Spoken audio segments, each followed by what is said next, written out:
Hello Duelists, this is Tom Box here, and welcome to MST.TV, and today I'm actually Theory Box as I will be delivering my team concept proposal. Perhaps it is the team system that we need in Yu-Gi-Oh! So that we can actually have competitive play, recognition, and all those really good goodies that we want as a community to grow. Now, this is actually a video response to Farfa. Farfa did a team-based video, co-op in Yu-Gi-Oh! Why is that a non-existent thing? Because, first of all, tag dueling was non-supportive. Basically, anywhere. You play it at locals casually. You don't really play it online. If you play it online, sure, you can have fun there. But there's no real support for team-based events. Even if you go to YCS, the 3v3 events, it's kind of lackluster and there's no recognition. And maybe there's a way to fix that. Maybe people and teams deserve the recognition because people practice as a team. They want their team to be recognized. And mainly right now, only Yu-Gi tubers recognize these teams. The premise of this video is that I believe that there are ways that Konami can actually help recognize the community teams that we have. And personally, I like playing this game with my friends or team rather than be a lone wolf and just go to locals and be kind of a loner and be a really socially awkward person. Anyways, now, Yu-Gi-Oh! We know it as a 1 vs 1 based game, but there are other 1 vs 1 based games that get a lot of team recognition. Let's go to the founding esports of StarCraft. StarCraft, there's tons of teams in StarCraft, even though it is still a 1 vs 1 based game. And I don't see why Yu-Gi-Oh! Can't do the same. Those players are just being sponsored by their team, they are part of the team roster, and the teams get recognized. Now, in esports StarCraft team, we recognize teams like SKTT1, KT Roster, Team Liquid, Root Gaming, and in Yu-Gi-Oh! Teams, we recognize teams like PPG, Pro Play Games, we have Team Jobber, Team Dank Deals, the Card Guys. Now, aside from Yu-Gi-Oh! Having a smaller fan base, there must be similar ways to bring teams into the spotlight, since both games are 1v1. Now, I believe there are 5 essential things necessary to make Yu-Gi-Oh! Teams take a bigger role in this game. Now, bear in mind that I haven't worked out all the little kinks, but apply common sense and basic logic for now. So the 5 things we need would be, firstly, a team management system so that people can register their teams, players, perhaps a web portal to add players, trade players, remove players. I'll get into creating a team in a bit and how to actually get it registered. The second thing would be a team point system for ranking and event qualifications. Third thing would be tournaments, at what level we have locals, YCS, Nats, maybe even Worlds. And fourth thing is a format which is actually playable. Because we don't want tag duel here, we don't 1v1s, but how do we actually get a 1v1 system that actually works? And finally, the fifth thing is publicity, just giving people the recognition that they deserve.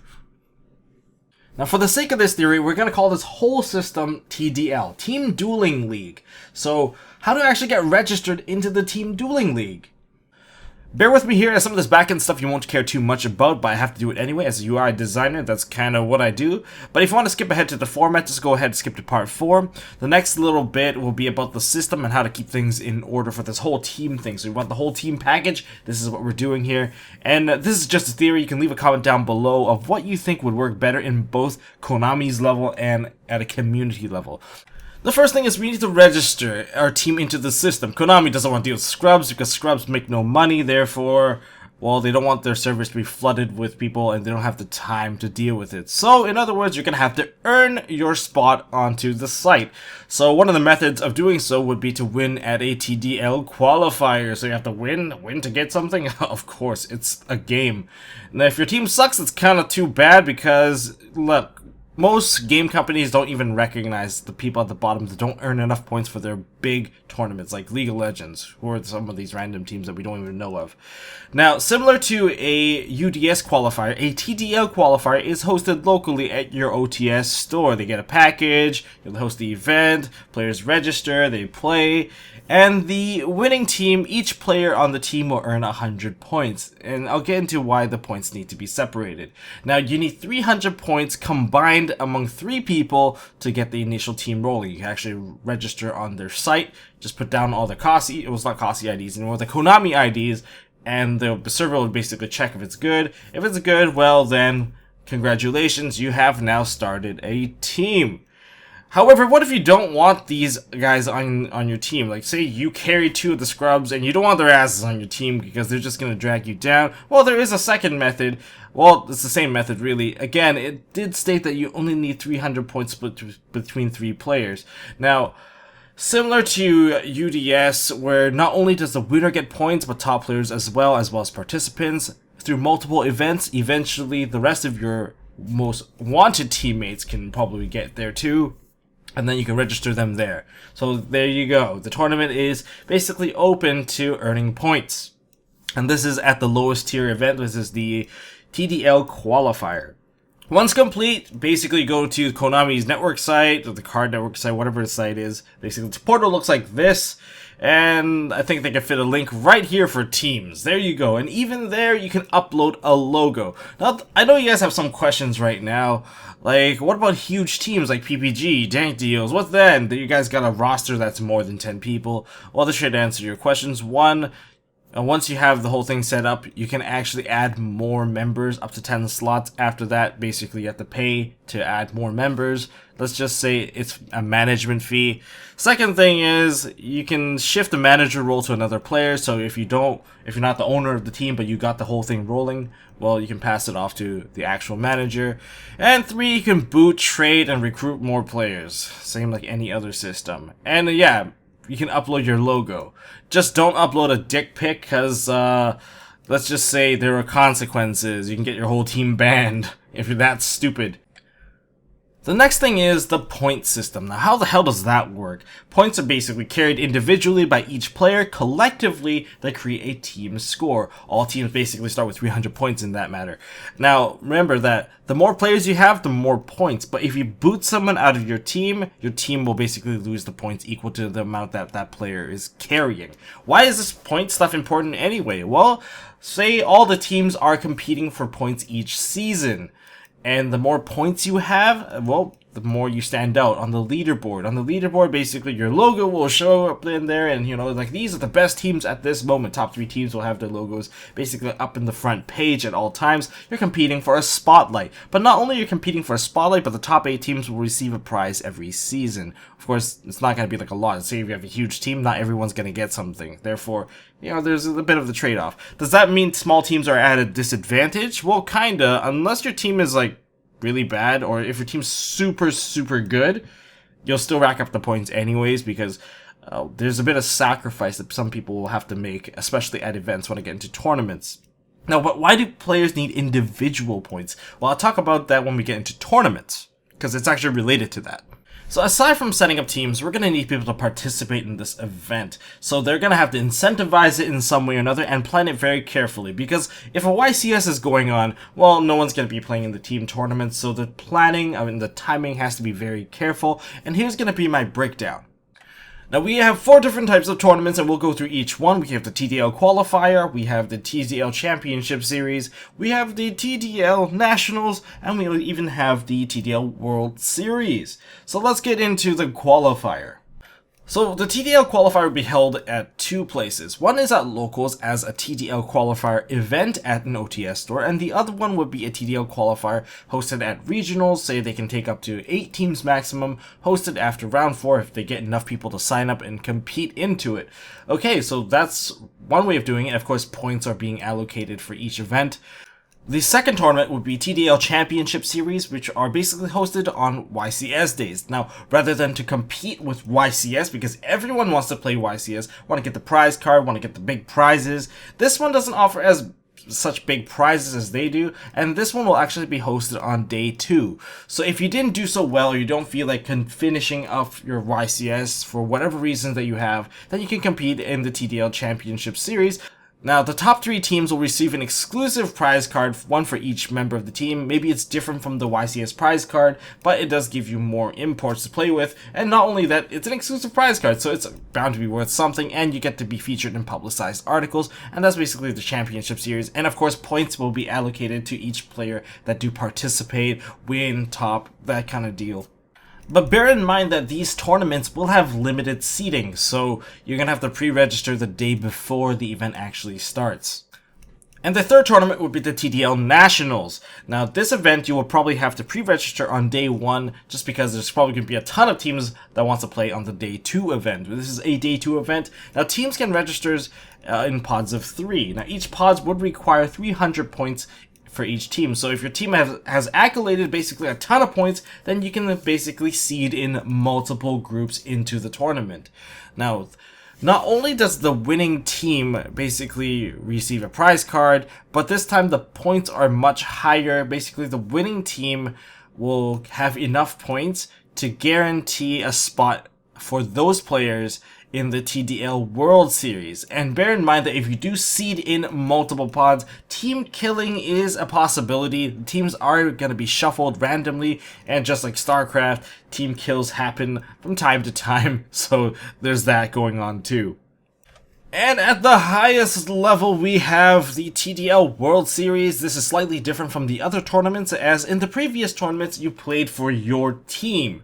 This time, you're actually not going to be playing for your team, but you're going to be playing for a team representing your country. So each team will be formed with the top players with the highest individual team points in their respective countries, and that will basically form the team. So if your team basically won at Nationals, each player will basically be given enough points to represent their country. If you're all from the States, well, I guess this team is going to represent the United States, and that kind of goes on and so forth. Now, this team event will basically be played at Worlds, and not only that, teams will get world level prizes. Teams will get a lot of publicity as the matches will be featured. It will just be really insane of just how you can actually kind of get your team into the spotlight at a world level, which is pretty insane. And players will be playing using the world format. Speaking of the format, we're finally getting to the juicy bit here. Yu-Gi-Oh! By its core nature is a 1 versus 1 game. By its core mechanics, in its most competitive setting, it is 1 versus 1. In a team format, it still needs to be 1 versus 1. None of this tag dueling crap, because the only way for the game to be recognized at its best state is in its most competitive state, and that's what we're going to go with. But just because of that, that doesn't mean we can't play in teams. We just have to change the tournament format to actually suit this. So what are we doing? We're going to be doing team full elimination, which is slightly different from the team elimination we have at the 3v3 at YCS's. Now just stick with me here. So I'm going to give you guys a clear example, say PPG versus Dank Deals. And in terms of player positioning, we're going to call it position A, B, and C. So the very first round will be very similar to YCS, where player A versus A, B versus B, C versus C. There's not much difference here. You guys are going to be playing one game, and that game will determine the outcome of the first round. If the first round ends with a 3-0 sweep, then the match is over because, well, there's no one left on one side. Say Dank Deals, takes an L on each of those matches, then that's unfortunate, but then it moves on. Then the match is over. However, in a more likely scenario where one team has 2 victors and the other team has the remaining victor, then we have the second round. So PPG has 2 players left and Dank Deals has 1. So in that scenario, this is just all an example, guys. And in that scenario, the team that has less players will choose who goes first. And this is kind of where the strategy kicks in. Both teams can share knowledge with the remaining player that is about to go into the next round. So that can help them decide how to side, whether or not they actually want to go first, and maybe one deck is just more well equipped to deal with this type of deck. And this is where the strategizing kind of comes in. And sometimes, because you don't know what your opponent is playing, because, well, obviously player C did not play against player B, so it's a matter of sharing knowledge, and this is where kind of team play kind of comes in. Now, if somehow the player C from Dank Deals kills off player B from the PPG side, then we go to the third round, and this is going to follow old rules where the losing team now gets to go first, and or they get to choose who goes first, and basically they can actually figure out how to side, how to play, all that stuff, and basically more knowledge sharing. So this is where the whole team format kind of kicks in. Now, this full format, why am I allowing so many people to play? Why not just end it after the very first round? Well, that guy has like a two players versus 1 player, therefore the other side wins. Well, this way it encourages more rounds to be played. It's not just like a one-off game. This allows for a side deck to be played. And speaking of side decking, I even considered taking away the side deck too, just to encourage more diverse deck building. So you can have like a deck specifically meant to take out one of the most meta decks in the format. You know, that's a possibility as well. So that's just more into the playing into the team format. And this format basically allows everyone on the team to play, and Konami does encourage that quite a bit, just to let everyone play at the same time. If you do this one, if you do the 3 versus 3, you kind of know what I mean. Everyone just plays at the exact same time, and this kind of follows that same suit. But, you know, there was less teamwork in that one. This one gives you a bit more options to strategize, to counter your opponents, share information, siding tips, you know, unique text, stuff like that. And finally, the most important thing is publicity. Recognition for the team. Put them in the articles, put them in feature matches, give teams incentives like big prize cards that are only available for playing in the team event. And that way you can actually diversify the format from just playing your main event, of course, is still the main event. The team event is like a secondary event, but it doesn't feel too far behind where it just doesn't get recognized at all. This is what I would propose as a team format. It's just a suggestion. I don't know what you guys would think about it. You can leave your comments down in the comment section below if you would be interested in some team format similar to the one that I have just suggested. Now, some of you guys might even wonder, at the end of the day, why bother? Why bother even having teams? We know it's a 1 versus 1 game. Well, my reasoning is because it gives us something to root for. It's promoting social interactions. You know, we want to make friends in this game.